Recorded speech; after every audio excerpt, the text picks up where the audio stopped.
जोहार बच्चों, मैं आपकी शिक्षिका डॉक्टर खुशबू वर्मा आज आपके बीच आपके पाठ्य पुस्तक का कविता सहर्ष स्वीकारा है, जिसे मुक्ति बोध ने लिखा है, को लेकर आई हूँ। और आज के इस सत्र में हम कवि परिचय, कविता वाचन, भावार्थ और प्रश्नोत्तरी को देखेंगे। कवि परिचय के अंतर्गत हम लोग कवि का व्यक्तिगत परिचय और उसकी साहित्यिक विशेषताओं को भी देखेंगे। तो चलिए सत्र का आरंभ करते हैं कवि परिचय से।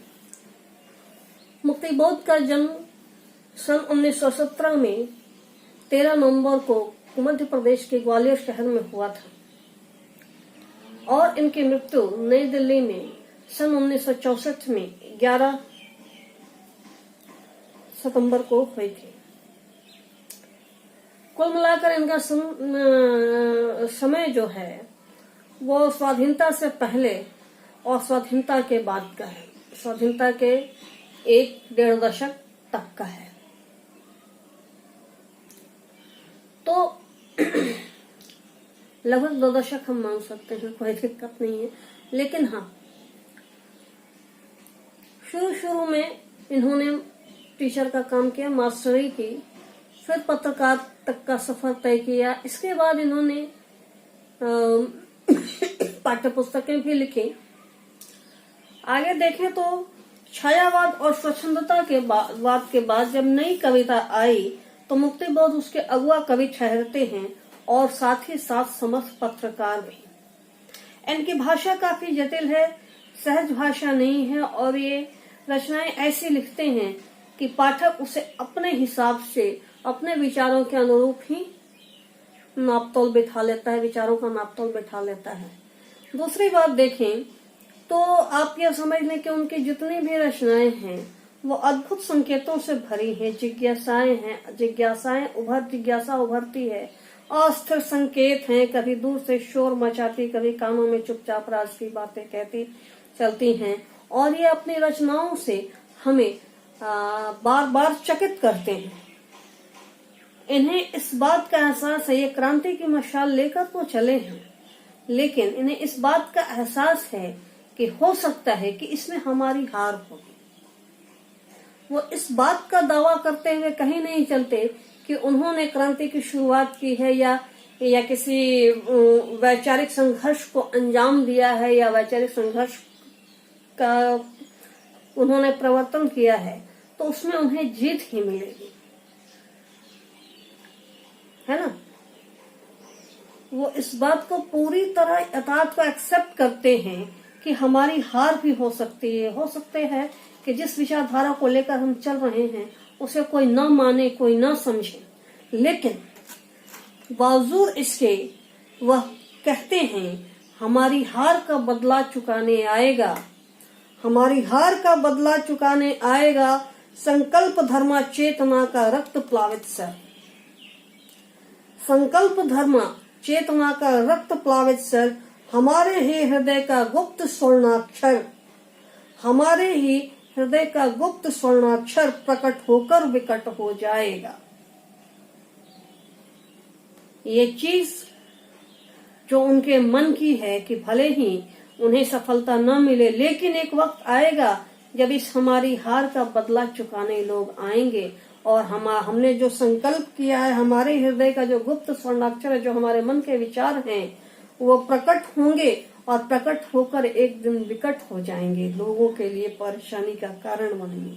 लोगों को समझना होगा कि आज जो हमारा स्वर है वो यूं ही नहीं है। ठीक इसके बाद इनकी भाषा की विशेषता में देखें, जटिल भाषा है इनकी, साहित्यिक खड़ी बोली है, जटिल भाषा है। उर्दू और संस्कृत के शब्दों को उन्होंने स्वर दिया है। यथार्थ को स्वीकारने वाले कवि हैं। वे अपनी बात को इस तरह प्रस्तुत करते हैं मानो हर पाठक अपनी सोच के अनुसार उसे अनुमानित कर लेता है। वस्तुतः इन्हें प्रगतिशील कविता और नई कविता के बीच का सेतु माना जाता है। अस्तित्ववादी विचारधारा के समर्थक माने जाते हैं। ये तब तक के पहले कवि थे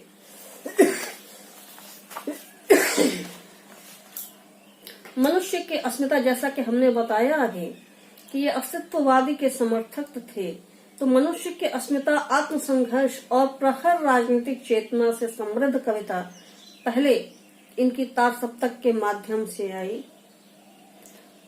उनका कोई स्वतंत्र काव्य संग्रह उनके जीवन में प्रकाशित नहीं हुआ और कविता के साथ साथ कविता विषयक चिंतन और आलोचना पद्धति को विकसित करने और समृद्ध करने में भी मुक्ति बोध का समर्थ योगदान है और इस चीज को नकारा नहीं जा सकता।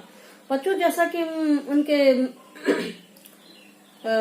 जब रचनाओं का हमने चर्चा की, जैसे चांद का मुंह टेढ़ा है, बोरी भूरी खाक फूल काट का सपना, विपात्र सतह से उठता आदमी, कामायनी एक पुनर्विचार, नई कविता का आत्मसंघर्ष, एक साहित्यिक की डायरी।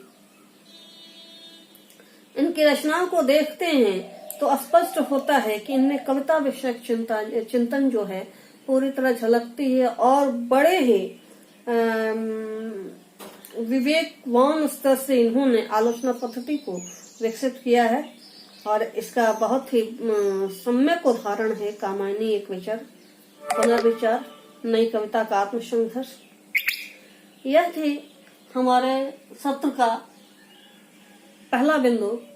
दूसरे बिंदु के अंतर्गत हमारा कविता वाचन है, तो कविता वाचन की ओर बढ़ते हुए ये कविता पाठ हमारा सहर्ष स्वीकारा है। जिंदगी में जो कुछ है, जो भी है, सहर्ष स्वीकारा है, इसलिए कि जो कुछ भी मेरा है वह तुम्हें प्यारा है। गर्बीली गरीबी यह गंभीर अनुभव सब, यह विचार वैभव सब, दृढ़ता यह भीतर की सरिता यह अभिनव सब मौलिक है, मौलिक है। इसलिए कि पल पल में जो कुछ भी जागृत है, अपलक है, संवेदन तुम्हारा है। जाने क्या रिश्ता है, जाने क्या नाता है, जितना भी उड़ेलता हूँ भर भर फिर आता है। दिल में क्या झरना है, मीठे पानी का सोता है, भीतर वह ऊपर तुम, मुस्काता चांद जो धरती पर रात भर, मुझ पर त्यों तुम्हारा ही खिलता वह चेहरा है। सचमुच मुझे दंड दो कि भूलूं मैं तुम्हें भूल जाने की दक्षिण ध्रुवी अंधकार अमावस्या, शरीर पर, चेहरे पर, अंतर में पालू मैं, झेलूं मैं, उसी में नहालूं मैं। इसलिए कि तुमसे ही परिवेष्टित आच्छादित रहने का रमणीय यह उजेला अब सहा नहीं जाता, नहीं सहा जाता है। ममता के बादल की मंडराती कोमलता भीतर पिराती है, कमजोर और अक्षम अब हो गई है आत्मा यह। छटपटाती छाती को भवितव्यता डराती है, बहलाती रहलाती आत्मीयता बर्दाश्त नहीं होती है। सचमुच मुझे दंड दो कि हो जाऊं पाताली अंधेरों की गुहाओं में, विवरों में, धुएं के बादलों में बिल्कुल मैं लापता, लापता कि वहां भी तो तुम्हारा ही सहारा है। इसलिए कि जो कुछ भी मेरा है या मेरा जो होता सा लगता है, होता सा संभव है, सभी वह तुम्हारे ही कारण के कार्यों का घेरा है, कार्यों का वैभव है। अब तक जो जिंदगी में जो कुछ था, जो कुछ है, सहर्ष स्वीकारा है, इसलिए कि जो कुछ भी मेरा है वह तुम्हें प्यारा है। यह थी बच्चों सहर्ष स्वीकारा है कविता का कविता वाचन। आइए अब इसके अनुच्छेद दर अनुच्छेद भावों को समझने का प्रयास करें। पहला अनुच्छेद है, जिंदगी में जो कुछ है, जो भी है, सहर्ष स्वीकारा है, इसलिए कि जो कुछ भी मेरा है वह तुम्हें प्यारा है। यहाँ पर कवि का कहना है कि उसकी जिंदगी में हंसी खुशी, दुख, गरीबी, सुख, वैषम्य, जो कुछ भी है, अच्छा या बुरा, जिसे हम अच्छा या बुरा कह सकते हैं, वह सब कुछ कवि ने हंसते हुए स्वीकारा है। बिल्कुल खुशी खुशी वो स्वीकारता है क्यों? क्योंकि ये जितनी भी चीजें हैं उनसे तुम प्यार करती हो। गर्विली गरीबी यह गंभीर अनुभव सब, यह विचार वैभव सब, दृढ़ता यह भीतर की सरिता, यह अभिनव सब मौलिक है इसलिए कि पल पल में जो कुछ भी जागृत है, अपलक है, संवेदन तुम्हारा है। जितनी भी विशेषताएं कवि यहाँ अपनी बता रहा है, जैसे गर्वीली गरीबी यह, यानी कि गरीबी है फिर भी उसे अपनी गरीबी पर गर्व है, वो उसके लिए हीन भावना नहीं रखता है। ये गंभीर अनुभव, जितने भी उसके एक्सपीरियंसेस हैं गंभीर है ना, ठोस, ये जितने भी विचारधारा है, जितने भी उसके स्वभाव की दृढ़ता है, या भीतर की जो उफनती नदी है, नया है, सब कुछ जो भी है वो बिल्कुल प्राइमरी है, बिल्कुल फंडामेंटल है, वो उसका अपना है। इसलिए जो कुछ भी जागृत है वो कहता है ये सब कुछ जो भी है इसमें तुम्हारी ही फीलिंग्स है, ये संवेदन तुम्हारा है ना।